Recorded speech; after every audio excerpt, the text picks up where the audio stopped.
Kelaparan di Ethiopia adalah salah satu peristiwa kemanusiaan terburuk di abad ke-20 yang menarik perhatian dunia.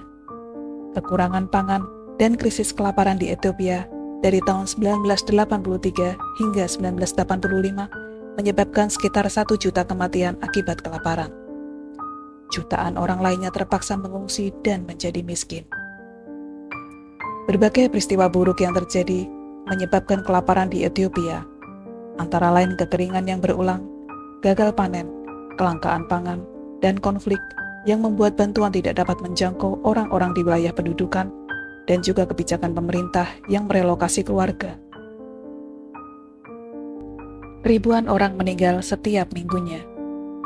Dampak kekeringan ini diperburuk dengan penolakan rezim Marxis terhadap parahnya kelaparan dan wilayah yang terjebak dalam perang saudara.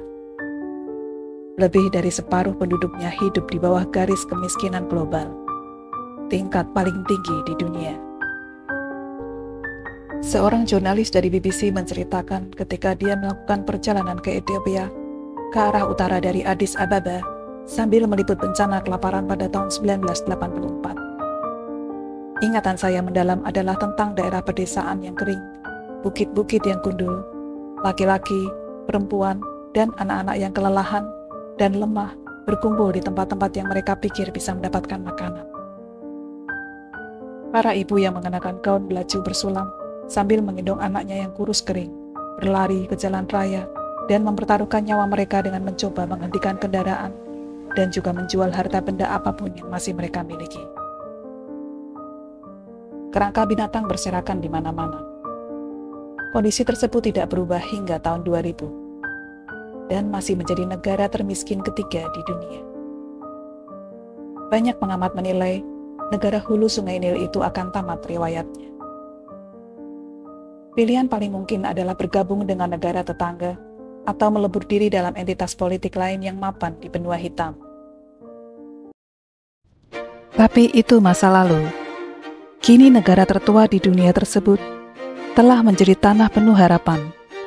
Pemerintah dan rakyatnya bangkit menjadi yang wajib dipandang karena kesuksesan membangun ekonomi. Keajaiban terjadi di Ethiopia, negara yang beribu kota di Addis Ababa tersebut, makin hari makin makmur, kian dikenal secara positif dan menjadi model bagi pembangunan bangsa-bangsa Afrika. Menurut Bank Dunia, sejak tahun 2000 hingga 2018, Ethiopia adalah negara dengan pertumbuhan ekonomi tercepat di dunia, di antara negara-negara yang berpenduduk lebih dari 10 juta jiwa. Ethiopia membuat kemajuan dalam upaya pengentasan kemiskinan. Jika dibandingkan dengan negara-negara Afrika lainnya, hanya Uganda yang mengalami penurunan kemiskinan lebih tinggi antara tahun 2000 dan 2011. Kemajuan ekonomi tidak hanya dinikmati segelintir orang. Catatan World Bank, medio 2008 sampai 2017, pertumbuhan ekonomi Ethiopia rata-rata berada di atas 10%. Pada tahun 2018, pertumbuhan ekonomi Ethiopia mencapai 8,5%. Tingkat harapan hidup pada tahun 2000 hanya 52 tahun, bergerak maju menjadi 66 tahun pada tahun 2017. Tingkat kematian bayi berkurang hingga 50%. Kemiskinan turun menjadi 31% pada tahun 2015. Kini kesenangan telah menjadi cerita hari-hari negara asal kopi tersebut.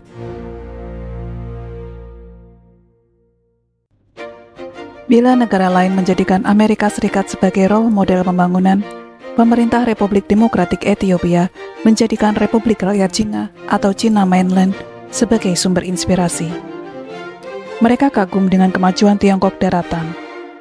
Kemudian Cina pun terlibat dalam proses membangun negara yang secara politik dan pemerintahan sudah ada sejak 190 sebelum Masehi. Dalam 2 dekade terakhir, Cina menggelontorkan begitu banyak investasi dan pinjaman untuk pembangunan infrastruktur, termasuk jalur kereta api yang menghubungkan Addis Ababa, ibu kota Ethiopia, dan tetangganya Djibouti senilai $4 miliar. Sebagai negeri yang tak punya laut, Ethiopia perlu mengakses laut, dan jalur kereta api sepanjang 750 km tersebut akan berfungsi sebagai penghubungnya dengan laut.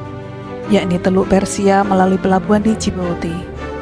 Ethiopia juga membangun sistem kereta ringan atau LRT bawah tanah pertama di kawasan Sub-Sahara Afrika. Jalur kereta ini melintasi pusat kota Addis Ababa dan mampu membawa 30.000 penumpang per jam. Dalam hal pertanian, negara yang terletak di kawasan Afrika Timur juga mengalami kemajuan pesat berkat sentuhan teknologi dari Israel melalui organisasi nirlaba yang disebut Fair Planet. Di Ethiopia, mereka memberi petani benih berkualitas tinggi yang dapat bertahan dalam kondisi cuaca yang lebih baik dan tahan lama. Untuk menyulap pertanian dan memajukan industri, sejak tahun 2011, pemerintah Ethiopia membangun bendungan raksasa Grand Ethiopia Renaissance Dam di Sungai Blue Nile yang merupakan hulu Sungai Nil. Proyek ini dianggap sebagai proyek terbesar dan paling ambisius di Afrika, dan akan menjadi pembangkit listrik terbesar di Afrika. Namun pembangunan bendungan raksasa itu mengundang kekhawatiran sejumlah negara yang tergantung pada air Sungai Nil. Salah satunya adalah Mesir yang meminta agar bila nanti bendungan jadi, pemerintah Ethiopia tidak melakukan pengisian bendungan secara drastis. Pemerintah Mesir memperkirakan bila aliran dari hulu ditutup, Sungai Nil yang merupakan jantung Kairo akan menyusut ketinggiannya hingga 2 meter. Dunia transportasi udara Ethiopia juga menjadi salah satu sektor yang dibanggakan rakyat negara tersebut. Dalam beberapa tahun terakhir ini, lembaga pemeringkat maskapai udara di seluruh dunia, Skytrax, menempatkan Ethiopian Airlines sebagai maskapai terbaik di Afrika. Maskapai ini mempunyai 125 armada pesawat, termasuk di dalamnya pesawat super jumbo terbaru, yakni Boeing 787 Dreamlines dan Boeing 777-200 LR. Di Afrika, Ethiopian Airlines adalah yang pertama memiliki kedua jenis pesawat tersebut. Ethiopia juga menjadi pelopor di Afrika dalam pembangunan industrial park atau kawasan industri untuk menarik investasi. Sejumlah merek-merek internasional juga mulai banyak masuk di Ethiopia. Perusahaan Indonesia juga membuka bisnis di sana. Salah satunya adalah Salim Wasaran Yahya Food Manufacturing atau anak perusahaan PT Indofood Sukses Makmur Tbk. Dengan adanya perusahaan tersebut, memunculkan Indomie dengan cita rasa lokal dan menjadi makanan populer di sana. Mendengar nama Ethiopia, dahulu kesan pertama yang muncul adalah gambaran suram negeri itu dengan segala macam masalah, kelaparan, kemiskinan, dan hal-hal yang tidak menyenangkan lainnya. Tetapi sekarang, asumsi ini sudah saatnya dihilangkan. Ethiopia saat ini merupakan salah satu negara Afrika yang cukup sukses, baik dalam hal pembangunan infrastruktur hingga pertumbuhan ekonomi yang sangat cepat.